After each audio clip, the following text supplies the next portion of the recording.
Hey everybody, it is late at night and I am Norman. I had a very young brand who's doing their first foray into mechanical watches reach out to me and offer to send me a watch that I can keep so that I can review it and share it with you all, and they have no expectations of me sugarcoating anything. And the watch is already here, so tonight let's take a look at the Wolf Notch Convel.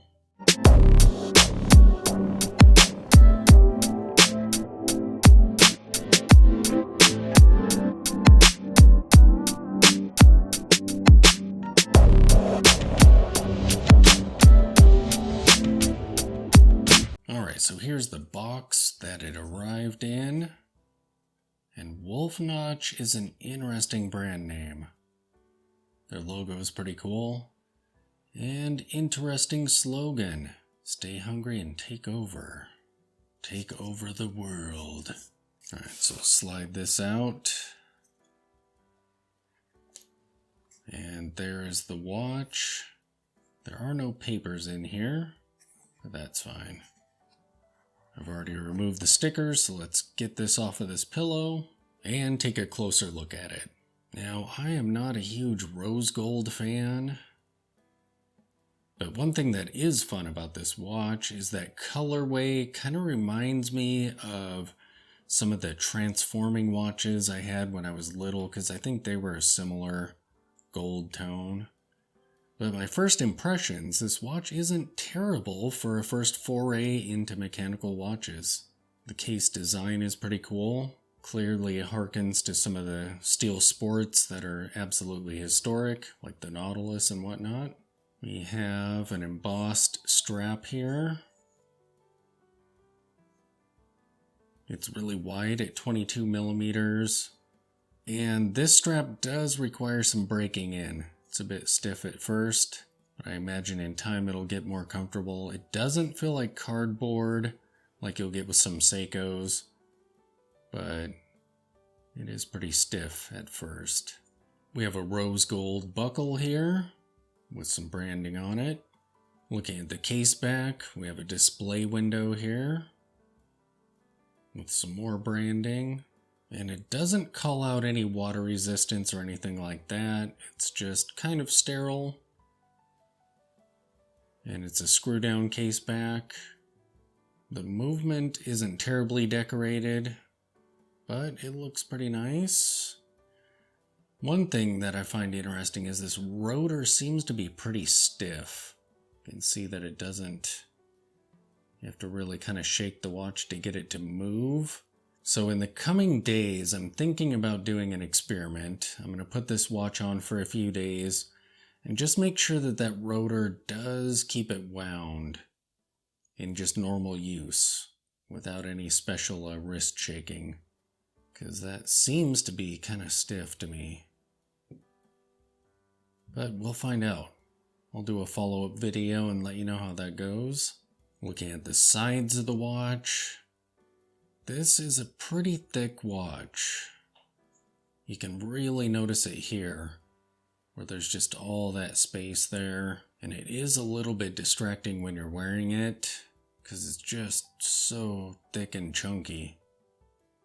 And I'm guessing that has to do with this movement. Whatever this movement is, they don't list it on their site. So I'm going to have to do some research and figure out what movement that is.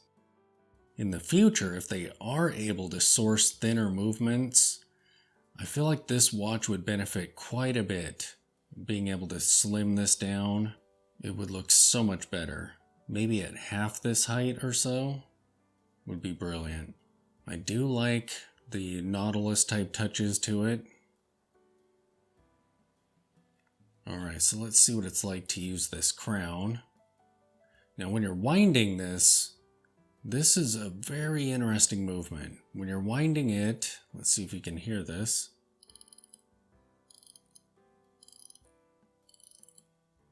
That is very loud. I don't think I've ever encountered a movement that's quite that loud when you're winding it. Let me put this up to the microphone so you can really hear it.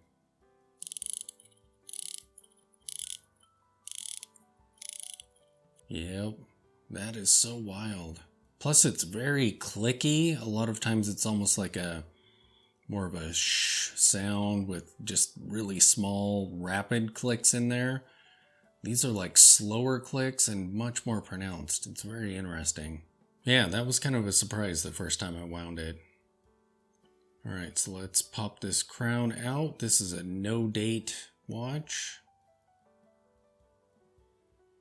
And you can see that this particular movement does not hack. So that's something that I'll bear in mind as I'm doing my research. A clue. Yeah, there's a great amount of resistance as you're setting the time. It doesn't feel chintzy or anything weird like that. It feels really good. And we'll pop this back in. Yeah, it feels pretty good setting the time. Now it looks like these hands are loomed. I haven't tested that yet, so I have my flashlight here. Let's see what happens. See if this is just a design element or if they're functional.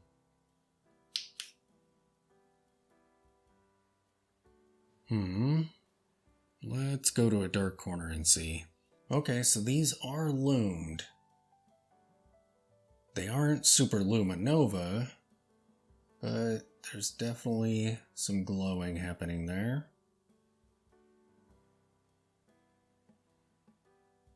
None of the indices are loomed, but you can tell what time it is roughly, which is cool.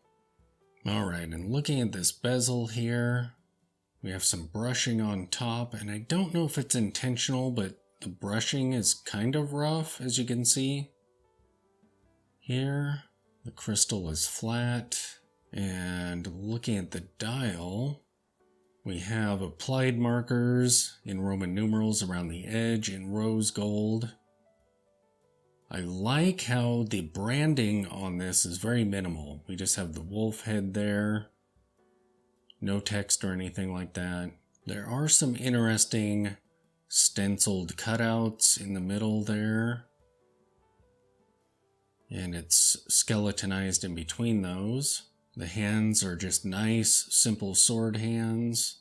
And it's very legible.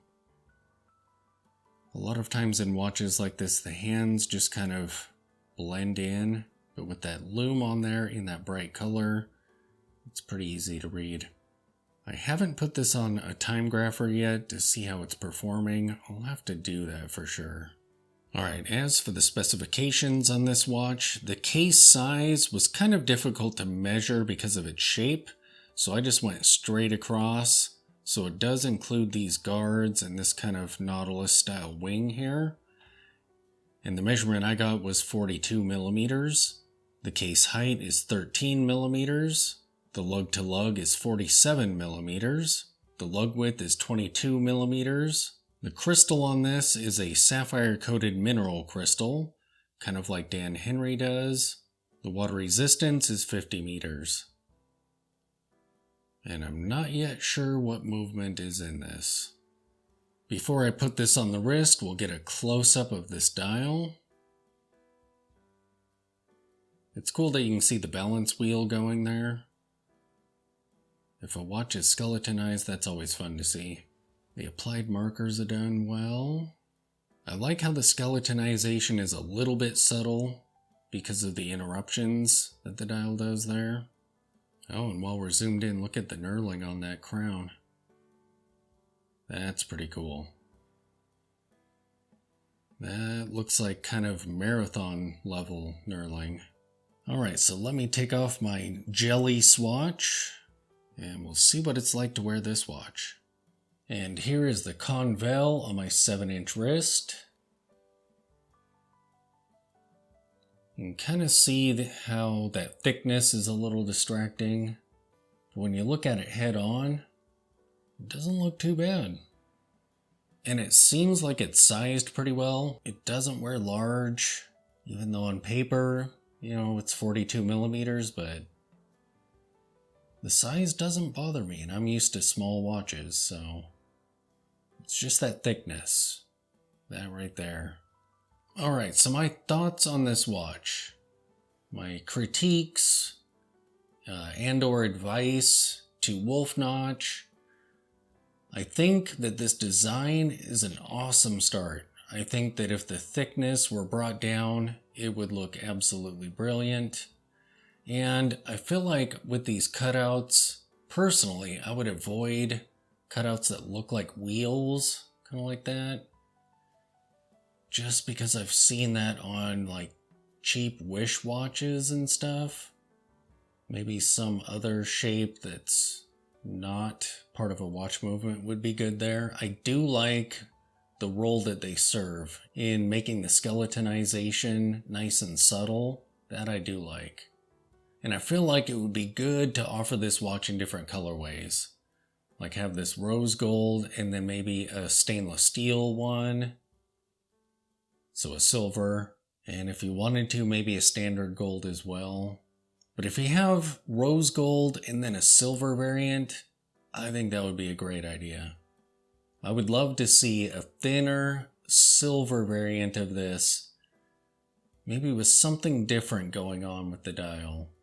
Given this sort of Nautilus style case, it'd be cool if the cutouts on the dial were just horizontal lines cut into it. That would look pretty crazy. It would kind of defeat the skeletonization a little bit, but it would be intriguing. But if you like steel sports, you like rose gold, this watch feels nice and solid. It doesn't feel cheap at all. Yeah. I've never had a brand reach out to me and offer to gift a watch to the channel. I really appreciate that. Thank you for allowing me to review it and give you some feedback on this. I definitely think this is a great start for a first foray into mechanical watches. That's pretty cool. They also make a smartwatch. Those are like the two watch products that they have other than like t-shirts and stuff. I'll have to look into them a little bit more and maybe do a detailed video on this brand. And we'll see where they end up going in the future. So there you have it. Not a bad piece for their very first go at this. My only complaint, as I mentioned, is it's pretty thick. If this watch was thinner than it is, it wouldn't look too bad at all. And I'm not even a rose gold fan.